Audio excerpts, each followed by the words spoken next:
அனைவருக்கும் வணக்கம். நான் ஒரு செபி ரிஜிஸ்டர்டு அட்வைசர் கிடையாது. இந்த வீடியோ ஒரு எஜுகேஷ்னல் பர்பஸ்க்காக தான். இன்றைக்கி நம்ம ஐஇஎக்ஸை பற்றி பார்க்க போகிறோம். Indian energy exchange. இந்த ஸ்டாக்கு இன்றைக்கி 24ஆம் ஒரே நாளில் 26% இறங்கியிருக்கு. இந்த அளவுக்கு வரலாற்றிலே அது இறங்குனது கிடையாது. அது ஏன் அப்படிங்கிறத பற்றி தான் இந்த வீடியோவில் நம்ம டீட்டெயிலாக பார்க்க போகிறோம். இது ஐஇஎக்ஸோட சார்ட்டை பாருங்கள். இந்த அளவுக்கு ஒரு பெரிய ஃபால் இதில் இருந்ததே இல்லை. இப்போ இந்த இடம் ஒரு முக்கியமான இடம். இவ்வளோ ஃபாலுக்கு அப்புறம் பார்த்திங்கன்னா இந்த 135 ரூபாலேருந்து 120 ரூபா இந்த ரேஞ்சில் பார்த்திங்கன்னா கிட்டத்தட்ட 2021 4 வருஷமாக இதே இடத்துல ட்ரேட் ஆகிட்டுருக்கு. ஒரு முக்கியமான பகுதிக்கு இந்த இடத்துக்கு வந்திருக்கு. இந்த ஐஇஎக்ஸ் பவர் எக்ஸ்சேஞ்சில் இந்தியாவில் நம்பர் 1, 90% மார்க்கெட் ஷேரை வச்சுருக்கு. 2008 ஆரம்பித்தது. ஐஇஎக்ஸ் என்னெல்லாம் பண்ணுறாங்க அப்படின்னா டிஏஎம், அதாவது டே அஹெட் மார்க்கெட். நாளைக்கு பவர் சப்ளைக்கு என்ன தேவையோ அதுக்கு தேவையான பவர் சப்ளை பண்ணுறாங்க. ரெண்டாவது ரியல் டைம் மார்க்கெட் ஆர்டிஎம், அதாவது ஒரு அவசர தேவைக்கு கரண்ட்டு சப்ளை பண்ணுறது. ரெண்டாவது டேம் அஹெட் மார்க்கெட், எதிர்காலத்தில் ஃப்யூச்சரில் தேவையான மின்சாரத்தை சப்ளை பண்ணுறது. அது மட்டும் இல்லாமல் ரெனியூவபிள் எனர்ஜி சர்டிஃபிகேட் ஆர்இசி பண்ணுறாங்க. எனர்ஜி சேவிங் சர்டிஃபிகேட்ஸும் பண்ணுறாங்க. இப்போ இந்த 26% இறங்குனதுக்கு என்ன காரணம் அப்படிங்கிறத டீட்டெயிலாக பார்க்கலாம். நம்ம இன்னைக்கு 24ஆம் ஒரே நாளில் மட்டும் 5 தடவை லோயர் சர்க்யூட் ஆகிருக்கு. ஃபஸ்ட் டைம் 10% ஆச்சு, அப்புறம் அங்கேருந்து 5%, அதுக்கப்புறம் 5%, அதுக்கப்புறம் 3%, லாஸ்ட்டாக 3%, டோட்டல் 26% ஆகிருக்கு. இதுக்கு முக்கியமான காரணம் மார்க்கெட் கப்ளிங், அதாவது சிஇஆர்சி, சென்ட்ரல் எலக்ட்ரிசிட்டி ரெகுலேட்டரி கமிஷன். அவங்க ஒரு அறிவிப்பு சொல்லியிருக்காங்க. இந்தியாவில் மொத்தமாக 3 பவர் எக்ஸ்சேஞ்ச் கம்பெனி இருக்குது. அது இல்லாமல் கவர்மெண்ட் இப்போ 4ஆவதாக ஒன்று ரெடி பண்ணுறாங்க, கிரேட் இந்தியான்னு சொல்லிட்டு. இப்போ இது வந்ததுக்கப்புறம் என்ன ஆகும்னா போட்டி அதிகமாகும். இது மார்க்கெட் கிளியரிங் ப்ரைஸ் எம்சிபின்னு ஒன்று உருவாக்கி அது மூலமாக தான் பவரை இன்னும் சப்ளை பண்ண போகிறாங்க. இது சிஇஆர்சி என்ன சொல்லியிருக்காங்கன்னா ஜனவரி 2026 இது இம்ப்ளிமெண்ட் பண்ண போகிறோம் அப்படின்னு சொல்லியிருக்காங்க.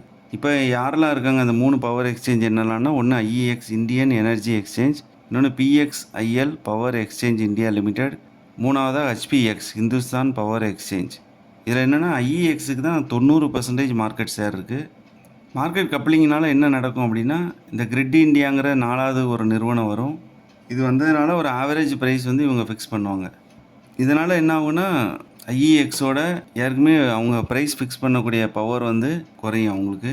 ஐஇஎக்ஸ் மட்டும் லீடிங்கில் இருந்ததுனால, ஐஇஎக்ஸ் மட்டுமே இருந்ததுனால அவங்க வச்சது தான் விலை அந்த மாதிரி இருந்தது. இப்போ இனிமேல் அப்படி பண்ண முடியாது. இந்த டிஏஎம் டே அஹெட் மார்க்கெட் அதில் மட்டும் ஃபஸ்ட்டு இம்ப்ளிமெண்ட் பண்ணுறாங்க. இது ஐஇஎக்ஸோட டோட்டல் மார்க்கெட் ஷேரில் கிட்டத்தட்ட 45% இருக்குது. அதனால் ஒரு 50% பிஸ்னஸ் பாதிக்கிறதுக்கு வாய்ப்பு இருக்குது.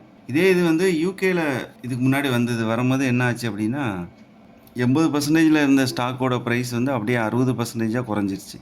அப்போ இந்தியாவிலையும் என்ன சொல்கிறாங்க அப்படின்னா ஐஇஎக்ஸோட ஷேரோட ப்ரைஸ் 100%லேருந்து 60% வரைக்கும் குறையும் அப்படின்னு சொல்லி அனலிஸ்ட்லாம் சொல்கிறாங்க.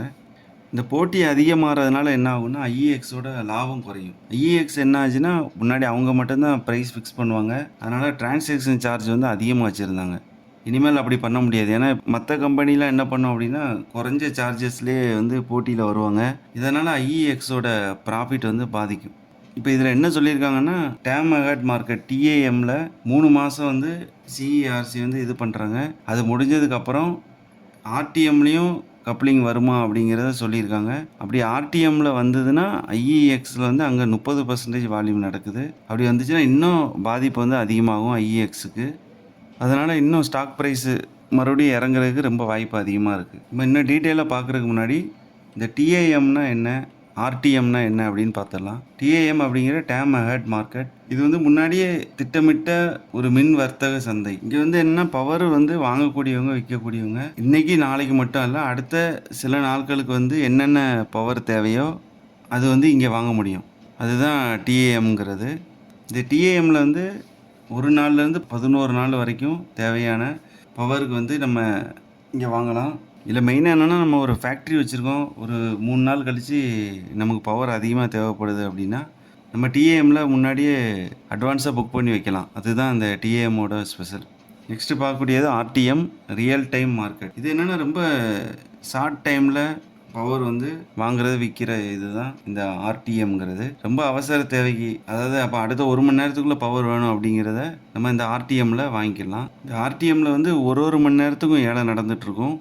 இப்போ திடீர்னு நம்ம ஃபேக்ட்ரியில் வந்து புதுசாக ஒரு மிஷினரி இன்ஸ்டால் பண்ணுறோம் அப்படின்னா அதுக்கு திடீர்னு பவர் தேவைப்படும். அந்த நேரம் நம்மளால் என்ன பண்ணுறது தெரியாது. அந்த மாதிரி எமர்ஜென்சிக்கு இந்த ஆர்டிஎம்லேருந்து நம்ம பவர் வாங்கிக்கலாம். இவ்வளோ பாதிப்புலேயும் ஒரு நல்ல விஷயம் என்ன அப்படின்னா, இப்போ பவர் ட்ரேடிங் இந்தியாவில் வந்து 5லேருந்து 6% மட்டுமே இருக்குது. ஆனால் யூஎஸ் மாதிரி வளர்ந்த நாட்டிலலாம் பார்த்தீங்கன்னா 65லேருந்து 70% இருக்குது. யூரோப்பில் வந்து 80லேருந்து 85% இருக்குது. அதனால் இந்தியாவில் வந்து இன்னும் வளர்ச்சி வந்து வாய்ப்பு அதிகமாக இருக்குது. இது வந்து ஐஇஎக்ஸுக்கு ஒரு பாசிட்டிவானது. கவர்மெண்ட் வந்து என்ன நினைக்கினா, எந்த ஒரு டிபார்ட்மெண்ட்லேயும் மோனோபொலி வந்து கவர்மெண்ட் வந்து விரும்புறது இல்லை. அதனால தான் ஏற்கனவே டெலிகாம் டிபார்ட்மெண்ட்டில் கூட மோனோபொலி வந்து அரசாங்கம் வந்து எதிர்த்துது. வோடஃபோன் வந்து லாஸை பார்த்துட்டு இருக்கும்போது கவர்மெண்ட் வந்து அதை சரி பண்ணிச்சு. அதேமாதிரி பவர் எக்ஸ்சேஞ்சிலையும் ஐஇஎக்ஸோட மோனோபொலியை குறைக்கிறதுக்காக தான் இந்த திட்டத்தை வந்து கொண்டு வராங்க. இதனால் ஷார்ட் டேர்மில் ஐஇஎக்ஸுக்கு மார்க்கெட் கப்ளிங்னால டிரான்சாக்ஷன் சார்ஜஸ் கம்மியாகிறதுனால மார்க்கெட் ஷேரோட இழப்பு ஏற்படுது. லாங் டேர்மில் ஏற்கனவே நம்ம பார்த்தோம், வளர்ந்த நாட்டிலலாம் 80% இருக்குது. அதனால் இந்தியாவில் வளர்ச்சி வாய்ப்பு அதிகமாக இருக்கிறதுனால ஐஇஎக்ஸுக்கும் அது ஒரு வாய்ப்பாக இருக்கும். ஆனால் இதுக்கு வந்து ரொம்ப டைம் எடுக்கும். எவ்வளோ நாள் ஆகும்னு சொல்ல முடியாது. அது வரைக்கும் பொறுமையாக தான் காத்திருக்கணும். அது மட்டும் இல்லாமல் இந்த டிஏஎம் இல்லாமல் இன்னும் ஆர்டிஎம்லேயும் கப்ளிங் வந்துச்சுன்னா ஐஇஎக்ஸோட வளர்ச்சியில் வந்து பெருசாக பாதிப்பு வரும். அதனால் பவர் ட்ரேடிங்கோட வளர்ச்சிக்கு நேரமும் பொறுமையும் எப்படி முக்கியமோ அதே மாதிரி ஐஇஎக்ஸோட வளர்ச்சிக்கும் அந்த மாதிரி நேரமும் பொறுமையும் ரொம்ப முக்கியம். நம்மளும் அது வரைக்கும் பொறுமையாக காத்திருப்போம். ஏற்கனவே நம்ம சொன்ன மாதிரி 110, 120 ரேட்டு அந்த ரேஞ்சில் பார்த்தீங்கன்னா ஒரு ஸ்ட்ராங்கான சப்போர்ட் இருக்குது. ஏன்னா 2021 ரொம்ப நாளாக அந்த இடத்துலேயே வந்து பார்த்தீங்கன்னா சப்போர்ட் எடுத்து போயிருக்கு. இது வந்து இந்த நியூஸ் பேஸ்டுனால இந்த வாலட்டிலிட்டி இருக்குது. அதனால் எப்போவுமே இந்த நிலைமை சரியாகி ஒரு நார்மலுக்கு வரும்போது கண்டிப்பாக ஸ்டாக் மறுபடியும் இங்கேருந்து ஏறதுக்கு வாய்ப்பு இருக்குது. ஏன்னா ஐஇஎக்ஸோட 52 வீக் ஹை வந்து 244 இருக்குது. அதனால் ஐஇஎக்ஸை பொறுத்த வரைக்கும் நம்ம ஒரே டைமில் வாங்காமல் கொஞ்சம் கொஞ்சமாக சிஸ்டமேட்டிக்காக எஸ்ஐபி மெத்தடில் கொஞ்சம் கொஞ்சமாக ஒரு 3லேருந்து 6 மாதம் வரைக்கும் ஆவரேஜ் பண்ணி வாங்கினோம் அப்படின்னா கண்டிப்பாக 2026, 27 மறுபடியும் அதோட 52 வீக் கையான 200 250 அந்த ரேஞ்சுக்கு மறுபடியும் போகிறதுக்கான வாய்ப்பு அதிகமாக இருக்குது. ஸோ எந்த ஒரு ஸ்டாக்கை வாங்குறதுக்கு முன்னாடியும் உங்களோட டெக்னிக்கல் அனலிஸ்ட்டை டிஸ்கஸ் பண்ணிவிட்டு வாங்குங்க. மற்றும் ஒரு நல்ல வீடியோவில் உங்களை சந்திக்கிறேன். தேங்க்யூ.